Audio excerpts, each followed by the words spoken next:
오늘은 마태복음 강해설교 174번째 시간입니다. 오늘은 세상의 소금, 세상의 빛, 세상의 소금, 세상의 빛이라는 제목으로 하나님의 말씀 증거하도록 하겠습니다. 우리가 지난 시간에 우리가 세상의 소금이라는 말씀을 나눴어요. 그런데 소금이 참 귀한 거라고 그랬죠. 요즘 우리 소금은 돈 주면 살 수 있는 거지만 이 성경이 쓰여지던 당시의 소금은 황금과도 같다. 이건 돈 주고 살 수 있는 고작 조미료 정도가 아니라고 했죠. 그래서 소금을 셀러리움이라고 했는데 셀라리움이란 말에서 셀러리가 나왔다. 월급. 월급을 소금으로 주는 그런 시대였다. 세금도 소금으로 받고 이런 시대였기 때문에 소금은 굉장히 귀한 것이었어요. 그래서 예수님이 너희가 세상의 소금이다 라고 할 때는 굉장히 우리가 가치 있는 것이고 굉장히 우리가 행복해야만 하는 것이죠. 그런데 이 소금의 맛을 잃어야 한다. 맛을 잃으면 이라고 하는 이 말 때문에 지난주 우리가 한참을 이 말씀을 찾으면서 공부했어요. 우리는 맛을 잃으면 안 된다고 생각하잖아요. 그런데 여러분, 맛을 잃는다는 표현을 성경 밖에서 여러분 들어보셨어요? 한번? 여러분 소금 살 때 혹시나 소금집 주인이 이건 맛을 잃을 수 있어요 이런 경고를 들으신 적이 있어요? 아니 여러분 집에서 한참 뒀다가 나중에 쓰려고 보면 소금이 맛을 잃어서 못 쓰는 경우가 있나요? 네, 없어요. 여러분 소금이 맛을 잃는다는 말은 이게 형용모순이에요. 소금이란 말 자체에는 짜다는 말이 들어있고 이 짜다. 근데 솔트에서 어떻게 이 솔트니스가 빠지냐고요. 그래서 제가 묵상을 하다가 이 말뜻이 소금의 맛을 잃는다는 건 한 가지 방법밖에 없겠다. 음식에 들어가거나 물에 들어가서 내 짠맛을 음식에게 전해주는 거, 내 짠맛을 남에게 베풀어주는 거, 내 짠맛으로 물을 짜게 하고 나는 그 맛을 잃는 것밖에 없지 않을까. 그래서 지난주에 우리가 그런 말씀 나눴어요. 우리가 믿음이라고 하는 기득권을 세상에서 나는 믿음이 있고 너는 없으니까 나는 구원받을 거고 너는 구원 못 받을 거야 라고 하는 그 믿음의 기득권을 꼭 쥐고 있을 거냐, 맛을 쥐고 잃지 않을 거냐, 아니면 그 맛을, 믿음을 내가 내어줄 거냐. 그래서 우리가 지난주에 얘기를 나누면서 여리고라는 성에 물이 나빠서 토산이 익지 못하고 떨어진다. 그 말은 사람도 잉태하지 못하고 사람도 나지 못하는 도시가 되어버렸죠. 죽음의 도시가 된 거죠. 거기에 엘리사가 소금을 뿌립니다. 소금을 넣으면서 이제 여호와의 말씀에 이것은 치유되었으니 다시는 죽음이 없을 것이다 라고 하는 말을 하거든요. 근데 왜 죽음이 없을 것이란 말을 했을까? 그것이 바로 예수 그리스도, 우리의 죽음 같은 현실에 소금처럼 들어오셔서 우리에게 짠맛을 전해주시고 자신의 짠맛을 잃어버리고 결국은 십자가에서 밟혀 사라지신 예수 그리스도, 우리를 위해서 자신을 희생하시고 순교하신 예수 그리스도를 미리 보여주는 사건이었다라는 걸 지난주 우리가 나눴습니다. 그러면서 우리가 한 여인의 이야기도 봤었죠. 예수님의 장례를 앞두고 한 여인이 향유옥합을 깨서 예수님 머리에 붓잖아요. 그걸 보면서 사람들은 분개하죠. 아니 왜 귀한 것을 허비하느냐, 마치 너의 짠맛을 왜 그렇게 함부로 잃어버리느냐. 그런데 예수님은 그 여인이 나의 장례를 준비했다 하셨잖아요. 즉 예수님의 장례의 의미가 뭐냐면 그것이 바로 향유옥합을 깨서 내어주는 것, 나의 짠맛을 너에게 내어주고 나는 밟히는 것이다 라고 했죠. 그래서 예수님이 복음이 전파되는 곳마다 이 여인의 이 행한 일도 알려질 것이다. 그래서 바로 이것이 복음의 본질이다. 복음의 본질은 향유옥합을 깨는 것이고 가장 귀한 것을 드리는 것이고 우리의 짠맛을 세상에 내어주고 우리는 박해를 받더라도 하나님께서 우리와 끝까지 함께 하심을 경험한 것, 그것을 믿는 것이 바로 지난주에 우리가 소금이 맛을 잃는 것이다 라고 하는 말씀을 나눴습니다. 오늘은 이제 이어서 오늘은 과연 세상의 소금이 되어라, 빛이 되어라가 아니라 너희는 세상의 소금이다, 빛이다 라고 하는 말씀. 여러분 이견 차이가 커요. 소금이 되어라, 빛이 되어라 이것과 소금이다, 빛이다는 다른 말이에요. 노력해서 되는 게 아니라 우린 이미 그러한 존재감을 가지고 있고 정체성이 있고 사명을 가지고 있다는 이야기잖아요. 그런데 중요한 건 여러분 이게 무슨 말이에요?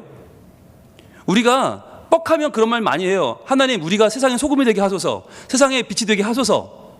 그런데 여러분 이게 무슨 말이에요? 도대체 저한테 좀 말씀 좀 해주세요. 여러분 우리 교회가 세상의 소금이 됩시다 무슨 말입니까? 세상의 빛이 됩시다 이게 무슨 말이에요? 정확하게 무슨 뜻이에요? 아세요, 여러분? 이게 기도를 많이 하자는 얘기입니까? 말씀을 많이 공부하자는 얘기예요? 예배를 열심히 드리자는 얘기예요? 대체 이게 무슨 얘기예요? 여러분 아세요? 예, 이걸 알려드리려고 그래요. 오늘 이제 여러분은 오늘 이 말씀을 듣고 나면 소금이다는 이런 뜻이고 빛이다는 이런 뜻이다라고 말할 수 있게 돼요. 여러분, 저는 오늘 참 기뻐요. 왜냐하면 저도 맨날 이거 무슨 말이야 해석이 안 됐어요. 번역이 안 됐어요. 근데 이 말씀을 깊이 묵상하다가 오늘 저도 깨달았어요. 이런 뜻이었네. 이거 되게 좋은 뜻이었구나. 여러분, 이제 오늘 이 말씀을 듣고 나면 여러분들 소금이고 빛인데 이전과는 좀 달라지실 거예요. 네, 기대감을 가지고 한번 말씀으로 들어가 보도록 하겠습니다. 자, 오늘 말씀은 두 가지를 이야기해요. 그것이 바로 소금과 빛이죠. 오늘 말씀 한번 본문 읽어볼까요? 마태복음 5장 13절과 14절. 자, 한번 읽어봅니다. 시작. 너희는 세상의 소금이니 소금이 만일 그 맛을 잃으면 무엇으로 짜게 하리요? 후에는 아무 쓸데없어 다만 밖에 버려져 사람에게 밟힐 뿐이니라. 그리고요, 너희는 세상의 빛이라 산 위에 있는 동네가 숨겨지지 못할 것이요. 자, 일단 여러분 노란색을 드시고 표시해 보세요. 너희는 세상의 소금이니 까지, 그리고 너희는 세상의 빛이라, 이렇게 두 군데를 노란색으로 쳐보세요. 주님은 우리에게 세상의 소금이라고 말씀하시는데 거리낌이 없으십니다. 너희는 세상의 빛이라고 말하는데 역시 거리낌이 없으십니다. 그럼 대체 이 말은 무슨 말일까? 소금은 뭐고 빛은 뭘까? 여러분, 여기에 대해서 우리는 분명하게 와닿지 않아요. 왜 그럴까요? 문화권이 달라서 그래요. 문화권. 여러분, 지금 이 말씀이 선포되는 2000년 전 팔레스타인과 지금 2021년을 살아가는 우리 대한민국 부산은 완전히 다른 문화권이에요. 이게 이해가 될 수가 없어요. 소금과 빛, 지금 우리가 생각하는 소금과 빛과 이 당시의 소금과 빛은 완전히 다른 얘기예요. 여러분, 그렇잖아요. 우리가 외국인 친구랑 고기를 먹으러 갔단 말이에요. 고기를 먹으러 갔는데 서로 막 농담을 주고받으면서 고기를 구워 먹다가 우리가 그런 말 했단 말이에요. 야, 마늘 좀 많이 먹어. 그래야 사람 되지. 야, 이왕이면 쑥도 좀 먹어. 그랬단 말이에요. 그럼 그 외국인 친구 알아들을까요? 뭔 소리야? 마늘을 먹는데 사람이 왜 돼? 쑥은 또 뭐야? 외국인들한테 마늘은 그냥 식재료예요. 쑥은 그냥 야채예요. 채소죠. 그런데 우리한테는 마늘과 쑥은 뭐예요? 마늘과 쑥을 많이 먹으면 사람이 돼요. 어떻게 해요? 그러니까 단군 신화를 알고 있는 사람과 단군 신화를 모르는 외국인과는 전혀 이해하는 바가 다른 거죠. 그러니까 마늘과 쑥은 똑같은 말이지만 그게 우리나라 사람이 느끼는 마늘과 쑥, 그리고 외국 사람이 느끼는 마늘과 쑥은 전혀 다른 문제죠. 마치 소금과 빛이 그렇다는 말이에요. 그러니까 우리는 소금과 빛이란 말을 들을 때 마냥 그냥 좀 짜고 그냥 마냥 좀 빛이 비추고 그게 뭐지? 그거 어떻게 하라는 거야? 이게 뭐란 얘기야? 잘 몰라요. 그래서 자꾸만 우리식으로 해석을 해요. 그런데 여러분, 이 당시에는 어떤 뜻이었냐? 그걸 알려면 이들은 유대인들, 특히 마태복음에 나오는 유대인들은 누구냐? 성경에 능통한 사람들입니다. 성경을 외우고 성경을 암송하고 마음껏 이걸 필사하는 사람들이에요. 자, 그 사람들에게 이 소금과 빛은 어떤 의미인가? 민수기 6장으로 갑니다. 구약성경 민수기 6장 22절로 갑니다. 민수기 6장에는 유명한 축도가 나와요. 아론의 축도입니다. 민수기 6장 22절, 유명한 아론의 축도인데 하나님께서 대제사장 그룹이 이렇게 축복하라고 주신 하나님의 언어가 있어요. 자, 민수기 6장 22절 우리 같이 읽어봅니다. 시작. 여호와께서 모세에게 말씀하여 이르시되. 자, 여호와께서 말씀하여 이르시되, 그럼 굉장히 중요한 말이에요. 우리가 하루 한 장 시간에 민수기 하면서 배웠는데 여호와께서 이르시되, 그럼 굉장히 중요한 말이다. 예, 거기에 핵심이 있다. 다 들어있다. 자, 23절. 아론과 그의 아들들에게 말하여 이르기를 너희는 이스라엘 자손을 위하여 이렇게 축복하여 이르되. 자, 이렇게 축복하라. 하나님이 축복할 말씀을 입에 넣어주셨어요. 뭐라고 했는가? 24절. 여호와는 내게 복을 주시고 너를 지키시기를 원하며. 자, 지키시기를 노란색 쳐보세요. 너를 지키시기를 원한다. 이게 무슨 의미냐면 이게 쏴마르라는 얘기거든요. 쏴마르 지킨다는 얘기가 뭐냐? 이게 살핀다, 주의하여 돌본다, 거기에는 보존한다는 뜻이 들어있어요. 너를 지킨다, 보존한다. 여러분, 지금 이 민수기가 선포되는 장소가 어디입니까? 광야입니다. 민수기는 광야기예요. 미드바르라고 하는 광야를 지나는 책이 민수기예요. 그러니까 지금 광야를 지나갈 때 이스라엘 백성들에게 제일 필요한 게 뭐예요? 우리를 지켜주는 거예요. 어찌 보면 복을 주시고보다 더 중요한 건 너를 지키시기를 원하며예요. 우리를 보존하신다. 쏴마르 지키시고 살피시고 보존하시고, 어디서? 악의 세력 가운데서 우리를 지키시고, 또 질병이나 재해로부터 우리를 지키시고, 이런 의미가 들어있어요. 그러니까 여기서 지키신다라고 할 때 이 지키는, 보존하는 가장 사람들에게 다가오는 재료는 뭐냐면 바로 눈에 보이는, 손에 잡히는 그 사물은 바로 멜라흐입니다. 멜라흐는 소금입니다. 그래서 이스라엘 사람들에게 쏴마르는 곧 멜라흐예요. 보존해? 아, 그럼 소금이지. 그렇잖아요. 여러분, 이 무더운 광야에서 모든 음식이 얼마나 빨리 상합니까? 그런데 그 음식을 보존하는 유일한 길은 소금이에요.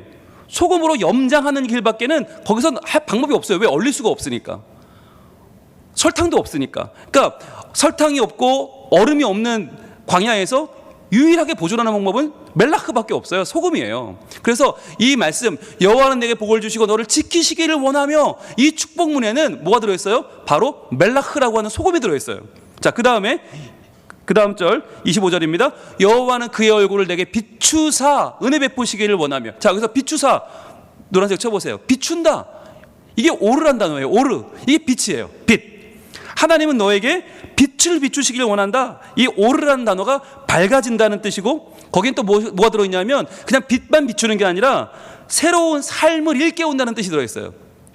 빛이 비추면 어둠이 사라지고 아침이 밝아오잖아요. 그러니까 새로운 삶을 일깨운다는 말을 쓸 때 오르라는 말을 쓰고요. 또 여기서 나온 파생된 뜻은 뭐냐면 절망의 문턱에서 소망으로 인도한다는 뜻이 있어요. 절망의 문턱에서 소망으로 인도한다. 그게 오르예요. 즉, 그러니까 여호와는 그의 얼굴을 내게 비추사라고 할 때 비춘다는 오르는 곧 뭐라고요? 네, 하나님께서 우리에게 빛을 주시는데, 그 빛은 비추어서 밝아지게 하고 또 새로운 삶을 일깨우고 절망의 문턱에서 소망으로 인도해 주시는 것까지가 다 오르인 거죠.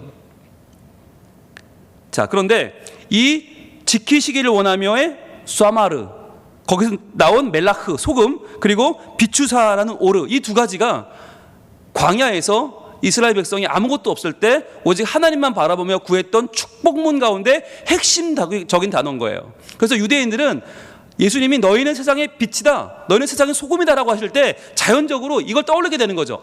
그거 제사장이 축복했던 가장 중요한 두 개의 단어인데, 하나님이 하시는 두 개의 일인데, 이거를 지금 우리가 맡았구나라는 걸 깨닫는 거죠. 여러분, 그래서 오늘 이 말씀의 다음 절 26절은 이렇게 이어집니다. 여호와는 그 얼굴을 내게로 향하여 드사 평강 주시기를 원하노라 할지니라 하라. 그렇게 했어요. 그 다음에 27절 결론입니다. 그들은 이같이 내 이름으로 이스라엘 자손에게 축복할지니. 자, 그 다음에 노란색 드시고 표시합니다. 내가 그들에게 복을 주리라. 즉, 축복할 때 쏴마르와 오르로 축복해라. 지키심과 빛 비추심으로 축복해라. 그러면 내가 너희를 복을 줄 거야 라고 하신 거죠. 자, 이 말씀을 지금 예수님이 다시 가져오신 거예요. 그래서 하나님이 지키신다는 그 쏴마르가 곧 멜라흐 아니냐, 멜라흐 소금이 누군지 아니? 그게 너야 라고 하시는 거예요. 예수님이 말씀하실 때, 야, 하나님이 너에게 빛 비춰주시는 그 오르라고 하셨을 때 그 오르가 너희의 소망을 일깨우고 너희의 새로운 날을 주지, 근데 오르가 누군지 아냐? 그게 너야 라고 하시는 거예요. 여러분, 이게 여기서 굉장히 큰 하나의 전환이 이루어집니다. 어떤 전환입니까? 민수기까지는요, 우리는 복을 받는 대상이에요. 하나님 저를 지켜주세요. 하나님 저를 쏴마르 해주세요. 하나님 저의 멜라흐가 되어주세요. 이게 민수기의 내용 아닙니까? 그렇잖아요. 제사장은 축복하면 하나님이 복을 주신다는 거 아니에요. 지금까지는 그랬어요, 내용이. 그런데 이제는요, 네가 소금이야. 즉, 네가 쏴마르를 해야 한다는 거예요. 네가 멜라흐가 돼서 네가 쏴마르를 하라는 얘기예요. 이게 달라지는 거예요. 이제는 우리가 기대했던, 하나님께 바라던 것들이 이제 나의 사명이 되는 거죠. 또 바꾸면 무슨 말이 됩니까? 하나님께 저 은혜를 비춰주세요. 그의 얼굴을 저에게 비추사 했던 오르라는 하는 그 빛을 우리는 기대하다가 이제는 어떻게 해요? 이걸 우리가 비춰야 되는 거예요. 내가 비친 거예요.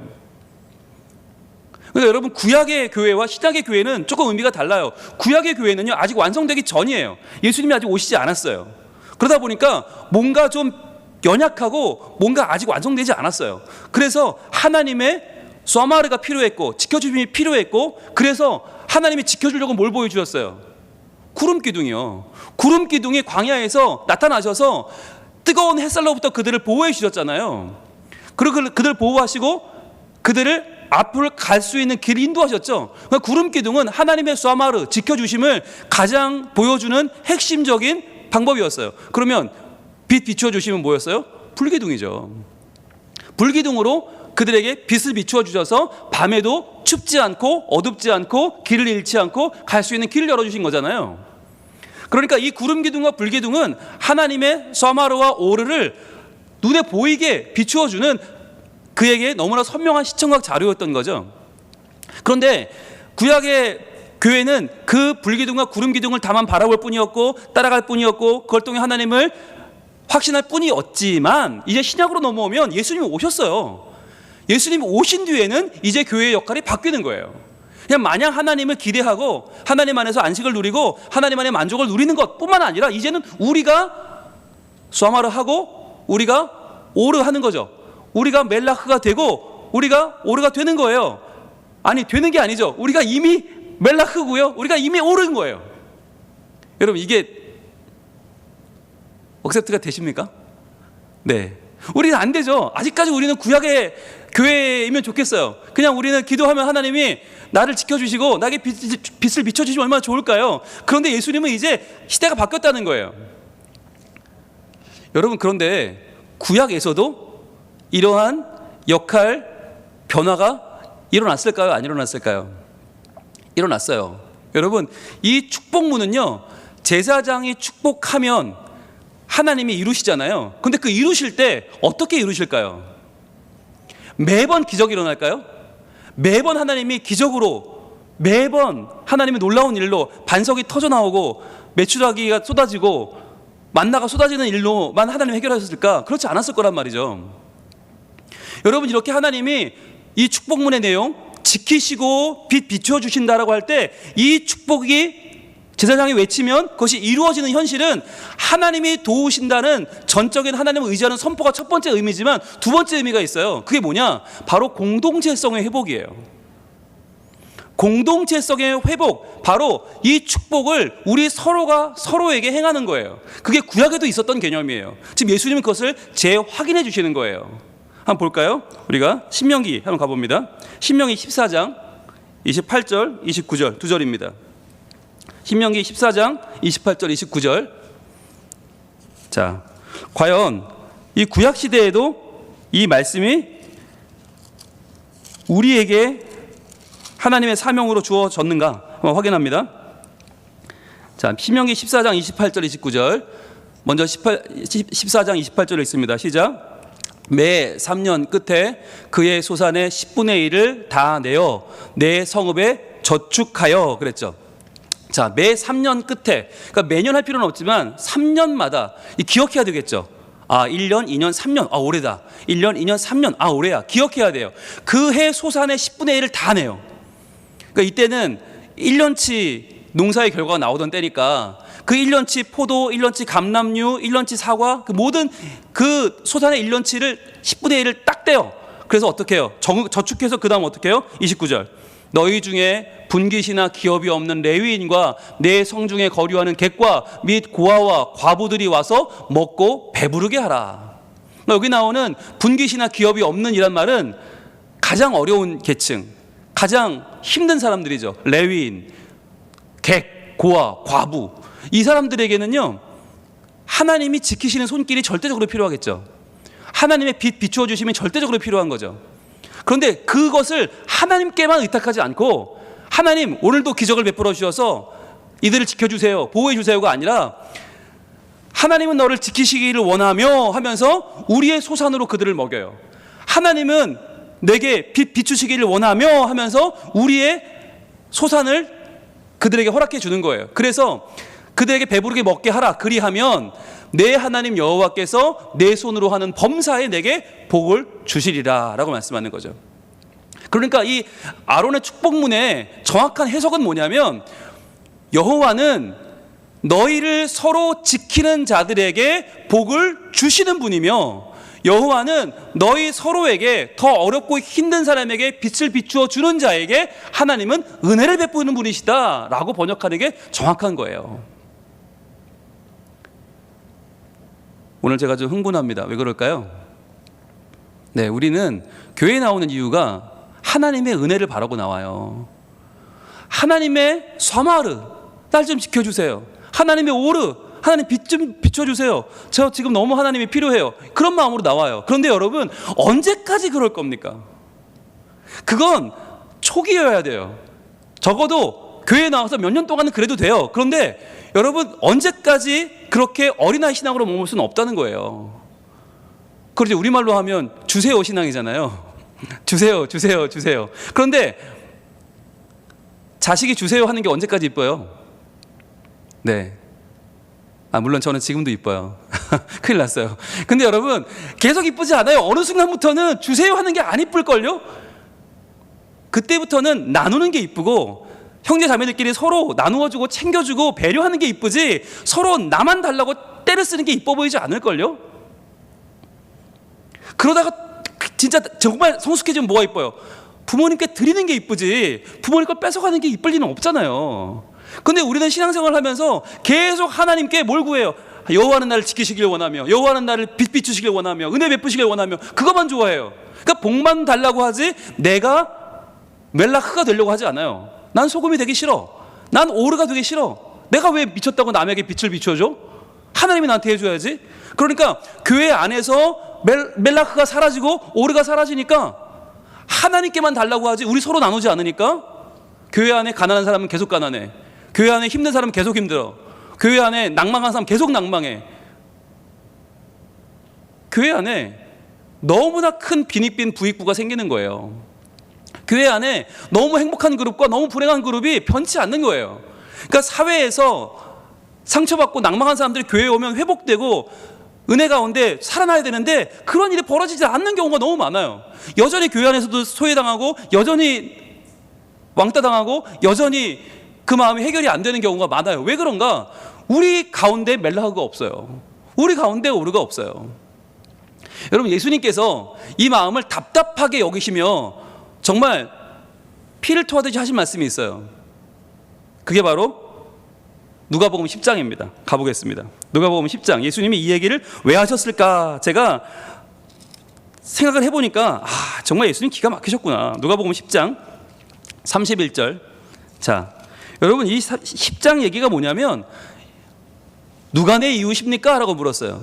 그러자 예수님이 한 사람이 예루살렘에서 여리고로 가다가 강도 만났다라는 얘기를 해줘요. 강도 만나서 옷도 뺏기고 빨가 벗겨지고 모든 걸 잃어버렸다. 자, 그래서 거반 죽게 돼서 누워 있었다. 자, 그런데 너희 그 입만 사른 종교인들, 입만 열면 여호와는 너에게 너를 지키시기를 원하며, 이거 맨날 하는 그 축복하는 제사장들, 여호와는 너에게 빛 비추시기를 원하며, 맨날 이거 하는 그 종교 지도자들이 과연 뭘 하고 사는지 아느냐 너희들? 이렇게 말씀하시는 거예요. 누가복음 10장 31절. 마침 한 제사장이 그 길로 내려가다가 그를 보고 피하여 지나가고. 야, 입으로는 맨날 하나님의 멜라흐를 얘기하고 하나님의 사마를 얘기하고 하나님의 오를 얘기하면서 이 제사가 하는 짓을 좀 봐라. 이게 어딜 봐서 멜라흐냐? 이게 어딜 봐서 오르냐? 야, 피하여 도망가고 있어. 이게 지금 종교 지도자들이란 제사장이 하고 있는 짓들이야. 그러시면서 또 말씀하세요. 32절 한 번 더 반복하세요. 또 이와 같이 한 레위인도 그곳에 이르러. 자, 레위인도 역시 그 당시에 종교 지도자 아닙니까? 그를 보고 피하여 지나가되. 거기에는 멜라흐가 없어요. 오르가 없어요. 소금과 빛이 없어요. 자, 여기까지 이 우리에게 현실에는 아무런 지금 가능성이 없어 보여요. 그런데 33절에 어떤 사마리아 사람이 등장합니다. 여러분, 사마리아 사람은 이 당시 어떤 사람이에요? 네, 상처가 많은 사람이에요. 사마리아 사람들은 유대인들에게 손가락질 당했고 유대인들에게 지역 감정이 굉장히 심했습니다. 사마리아 사람 그러면 저 더러운 종자들 상대를 안 해줬어요.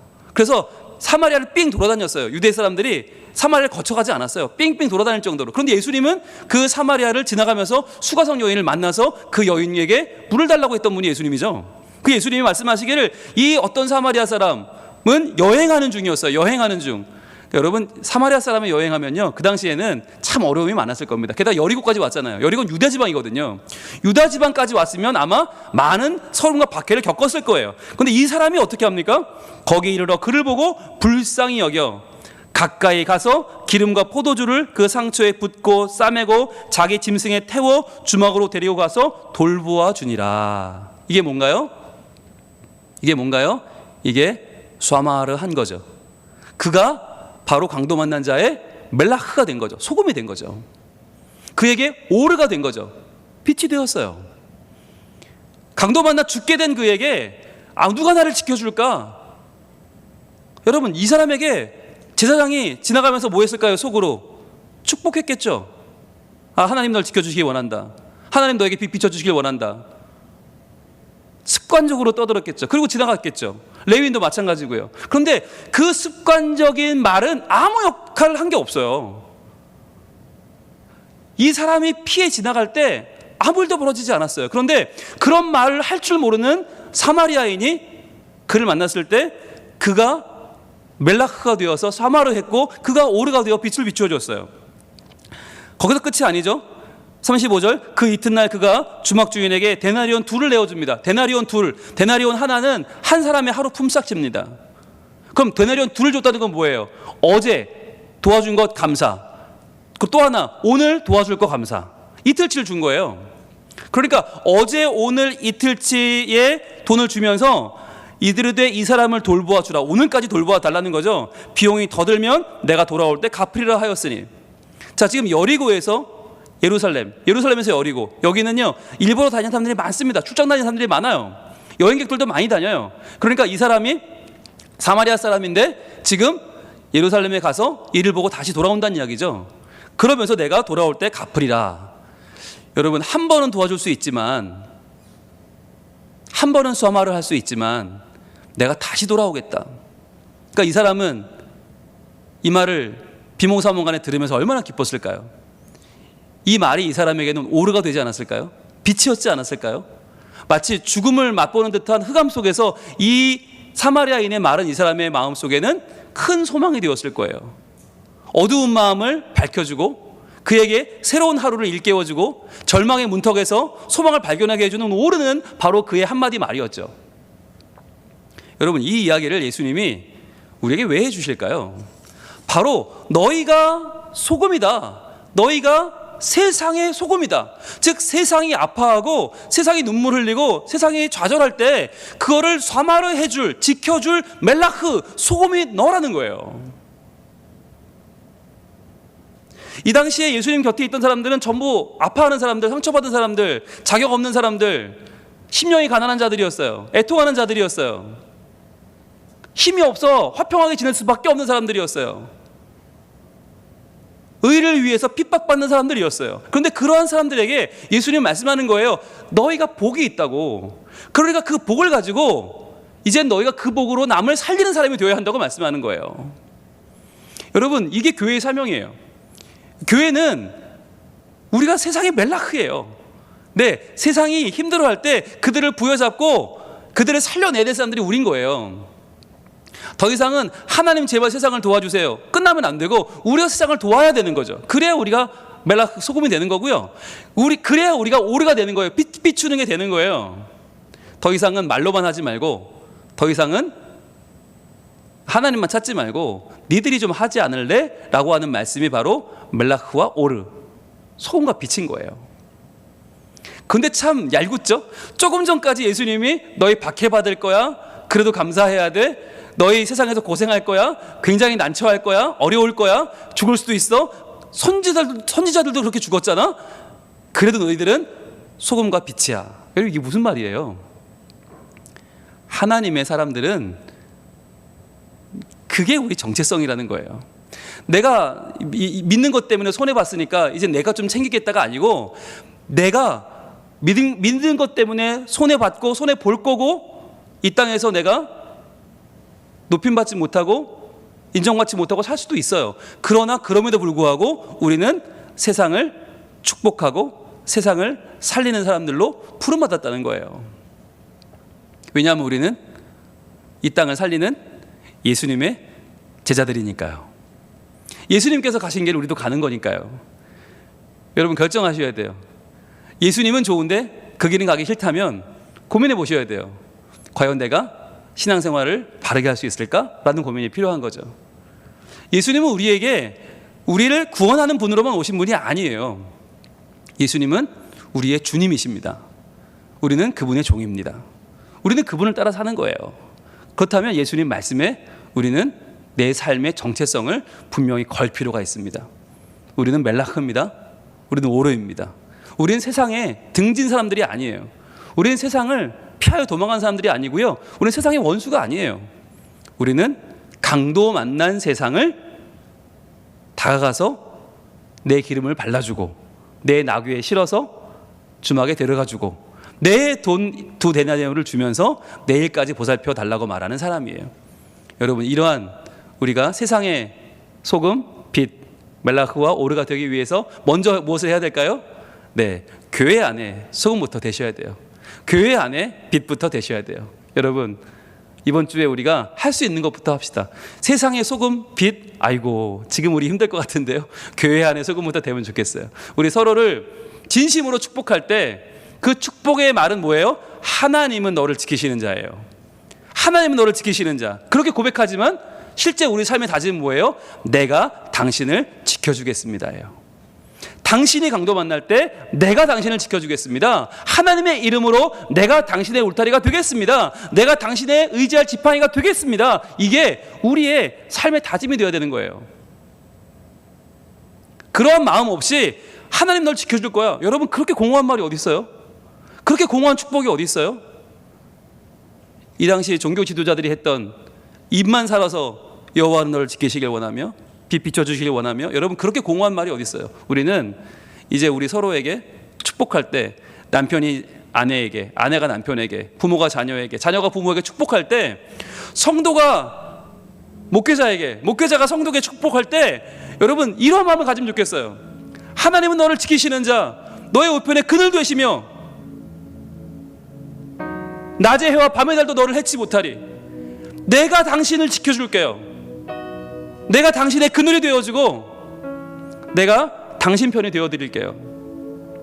여보 저를 믿고 힘차게 직장에 가세요. 여보 나를 믿고 당신의 삶을 꽃피우길 바라오. 얘들아 우리가 있으니 걱정 말고 하나님께 너의 삶을 드리지 않을래? 엄마 아빠 저희를 믿으시고 신앙의 길을 가세요 라고 말해줄 수 있는 그런 결단이 정말 축복이지 않을까요? 오늘 이 찬양은 지금까지 부르던 찬양과는 다를 겁니다. 그냥 무조건 하나님 다 맡기니까 알아서 해주세요가 아니라 하나님의 이름으로 내가 소금이 되겠습니다.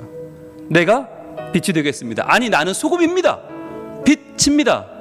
당신에게 제가 당신을 지켜줄게요 라고 하는 마음의 다짐을 가지고 이 찬양을 우리 모두에게 한번 고백하겠습니다.